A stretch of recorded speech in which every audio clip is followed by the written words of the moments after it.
बिस्मिल्लाहिर्रहमानिर्रहीम। अस्सलाम वालेकुम। फ्यूचर टेंस में महारत हासिल करने के लिए हमारे स्टेप बाय स्टेप गाइड में खुशामदीद। इस वीडियो में हम आपको एग्जाम्पल्स और टिप्स फराहम करेंगे कि सिंपल फ्यूचर टेंस को किस तरह रोज़मर्रा की ज़िंदगी में बातचीत करने में इस्तेमाल किया जाता है। तो what is the simple future tense? Simple future tense क्या है? ये जो है एक्शंस या इवेंट्स के बारे में जो कि फ्यूचर टेंस में जो आने वाले ज़माने में वाक़या होंगे उनके बारे में ये हमें बताता है।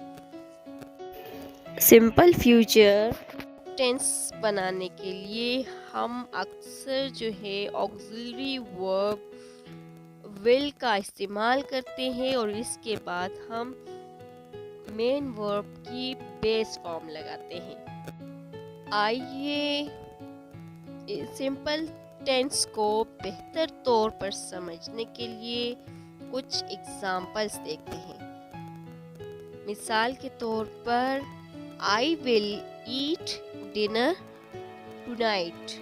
इस सेंटेंस में will जो है फ्यूचर टेंस को जाहिर कर रहा है और eat जो है वर्ब की बेस फॉर्म है। दूसरी मिसाल है she will go to the beach on Saturday।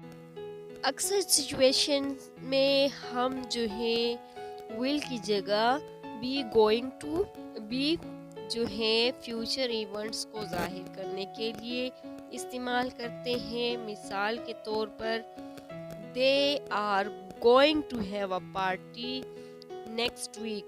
इस सेंटेंस में are going to जो है ऑक्सिलरी वर्ब है और have जो है base form of the verb है। अब आइए कुछ कॉमन एक्सप्रेशंस जो कि फ्यूचर टेंस में इस्तेमाल होते हैं उनके बारे में बात करते हैं। वर्ड्स जैसे कि टुमारो, नेक्स्ट वीक और इन द फ्यूचर जो है अक्सर जो है ये वर्ड्स हमें बताते हैं कि एक्शन कब होगा। Negative form simple future tense में नेगेटिव बनाने के लिए हम जो है विल नॉट या वॉन्ट का इस्तेमाल करते हैं और इसके बाद जो है base form of the verb लगता है, यानी base form of the verb से पहले हम विल नॉट या वॉन्ट लगाते हैं। एग्जाम्पल है इसकी पॉजिटिव सेंटेंस है she will study for the exam. Negative form इसका बनेगा she will not study for the exam या she won't study for the exam. Question form बनाने के लिए हम जो है सब्जेक्ट और विल या शेल को इन्वर्ट कर देते हैं, यानी विल और शेल जो है स्टार्ट में आ जाते हैं और सब्जेक्ट उसके बाद आता है। एग्जाम्पल है इसकी positive sentence they will go to the party. Question ये होगा कि will they go to the party.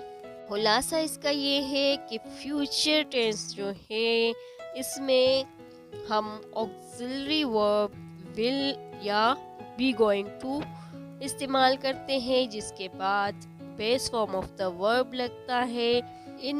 इस टेंस को प्रैक्टिस के ज़रिए आप जो है इस काबिल हो जाएंगे कि इसको रोज़मर्रा के कन्वर्सेशन में इस्तेमाल कर सके और अपनी जो इंग्लिश स्किल्स है उसको इम्प्रूव कर सके। मज़ीद लैंग्वेज लर्निंग कंटेंट के लिए हमारे चैनल को सब्सक्राइब करना ना भूलिएगा। Thanks for watching.